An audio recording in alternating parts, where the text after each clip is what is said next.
everybody. I'm Larry Ridley, and this is the NFL on EA Sports.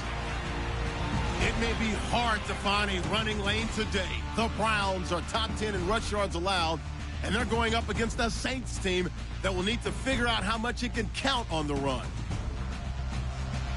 With that, it's time to hook up with our commentators in the booth as we turn it over to Brandon Godden and Charles Davis. Just off the shores of Lake Erie, we are at First Energy Stadium in a city aptly named after its founder, Moses Cleveland, way back in 1796. The scene a few moments ago, here it is. It's unlike any other in sport as both teams made their way out of the tunnel. These folks are fired up as their guys are ready to do battle between the New Orleans Saints and the Cleveland Browns. Hi again, everyone. With Charles Davis, I'm Brandon Gaudin. And, Charles, we look at this Browns ball club. They come in off a loss last time out, but they've been playing better than 500 ball the last couple months. 5 wins in their last 8 games. Meanwhile, for the visiting Saints, they're hitting their stride of late. Winners of 3 of their last 4. And going back through the tape, I thought they looked pretty good last week. It was a solid win, a comprehensive win. The NFL season has hit high gear, and off we go in Week 11 on EA Sports. And they will not get a chance to return this one as it's through the end zone for a touchback.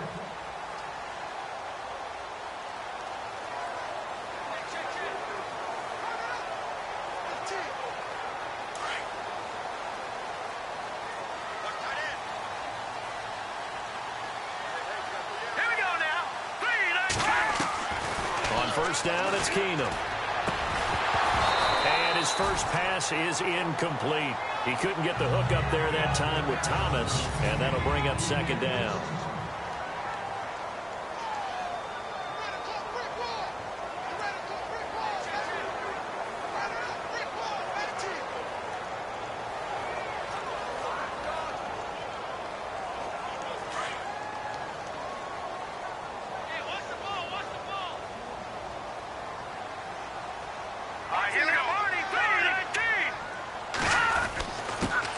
They'll run for the first time with Devontae Freeman.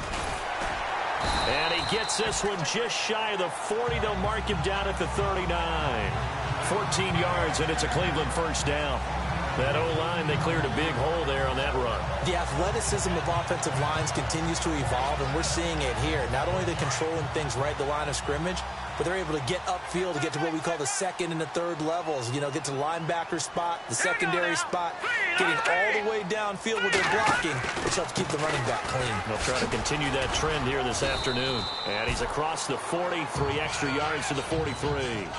Call it a gain of 4 on first, and that'll make it second down.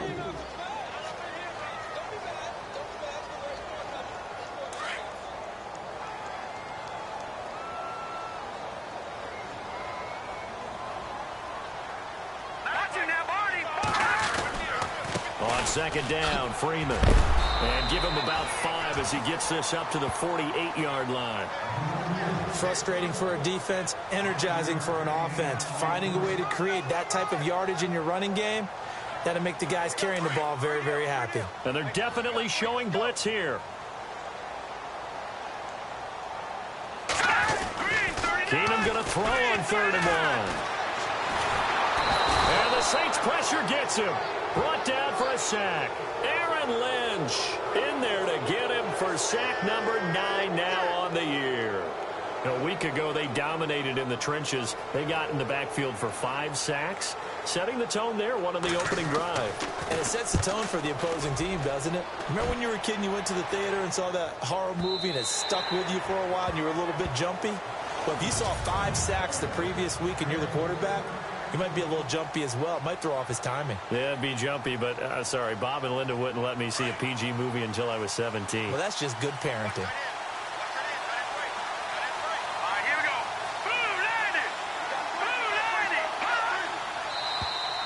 Now contact up front as penalty markers come in. Who is this against?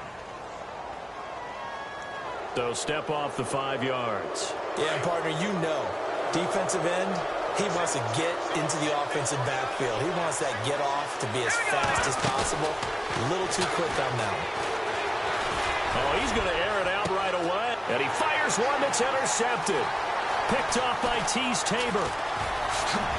And he'll get it all the way down inside the 35-yard line. That was a really nice interception. I think it illustrates the differences between playing man and playing zone. When you're in man, all you're focused on is the receiver in front of you. But when you're in zone, you're allowed to read the quarterback's eyes and go to the ball. That's exactly what happened on that play. Let's go! Blue 90! Blue 90! This is Freeman on 1st and 10. They give him 4 yards there. It'll be 2nd and 6.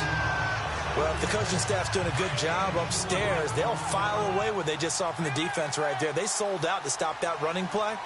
I'd say keep that in mind. They want to try that again, go play action, hit him over the top. Absolutely nobody fooled there. He's going nowhere fast as he stopped behind the line of scrimmage. They'll wind up losing 3 yards here. And that's going to make it 3rd down and 10.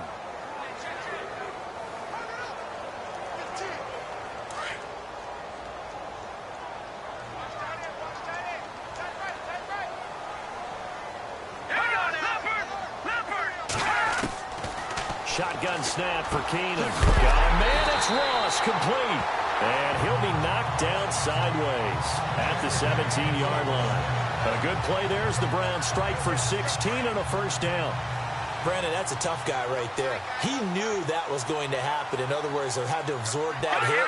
How about him securing the football, churning the legs a little bit, and Freeman lost the football. But I think a Brown was able to recover, and they'll indeed hold on to the ball here.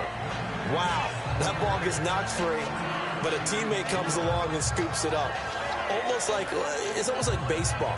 Guys at bat, people are on base in scoring position. One guy doesn't get him home. The next guy comes through and picks him up. And avoids the turnover. So after nearly turning it over, new life here for the offense on 2nd down. On the counter, Devontae Freeman. And he'll get about 3 just outside the 10, stopped at the 11. Well, at that rate, picking up 3 yards a carry, you and I both know that doesn't cut it in this league and trying to get 1st downs unless you're playing 4-down football. Then that's a whole different situation, but I don't think that's what they're trying to do here. 3rd and 4, though, is still manageable.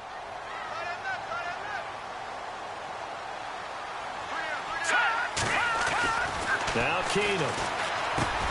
And he's got Moncrief. So a good spin move, but not a whole lot to show after as he's taken down. They stop him for only 3 that time, and that'll bring up 4th down. One hallmark of good defenses is understanding the game, understanding positioning, and tackling immediately in the secondary after catches. I think we just saw that on display right there. He got to him before he ever had a chance to think about turning it upfield. So the drive takes him inside the 10, but it ends with just 3. And a nice job defensively to rise up and make sure they didn't get in. And he'll take this one near the 25, call it the 26-yard line. Here he is, the man taking the snaps under center, heading out for the next possession. And he comes out on the heels of an interception he threw last time they had the ball. Yeah, and you know, the quarterbacks that I know that are the best ones, the ones that really know how to lead their team, they tell them, that's on me. That's my bad.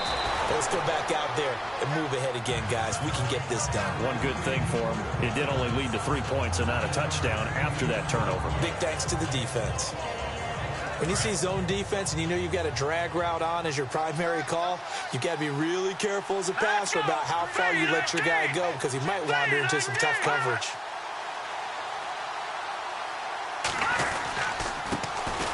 Now a carry for the former Michigan State man, Le'Veon Bell. And he'll be brought down right around the 37. 2 yards on the pickup there, but it's enough to give him a new set of downs. I know what you're thinking out there. I know a lot of you are thinking, take a shot downfield. So here we go, 1st and 10 now.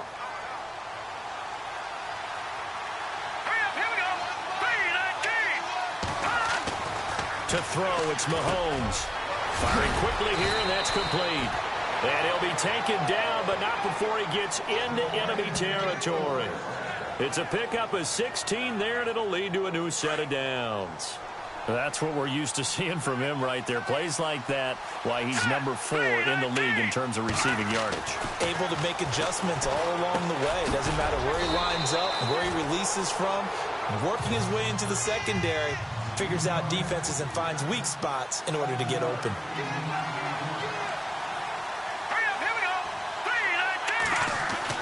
Now Mahomes throwing on second down. And incomplete there. A nice hit. Jars the ball free and brings up third down.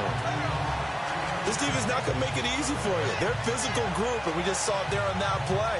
They came in, made the contact, just as he's trying to haul it in.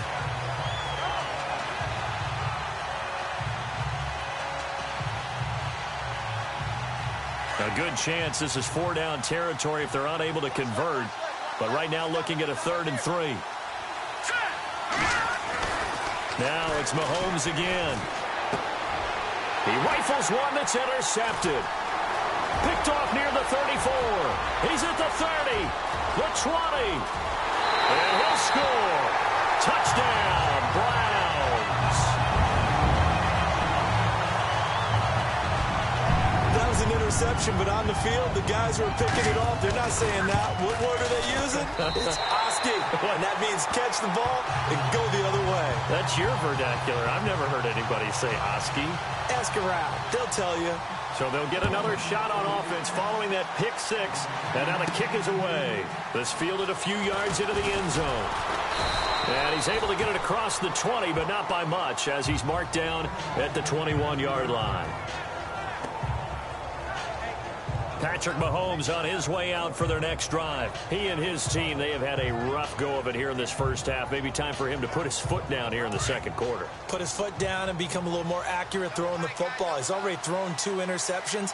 He's trying to find a way to equal things out. And instead of it going to the opponents, get it to his own receivers and find the end zone. Yeah, you mentioned those 2 picks. No touchdown passes yet either.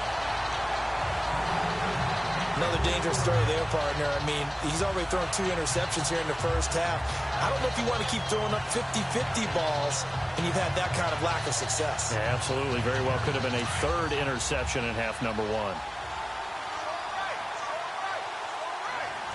we go now. All right, now, lucky 56. Lucky 56. They go play action. Now Mahomes. He's going to wind up and air it out. And he's unable to grab it. Thought he might have had position. Couldn't.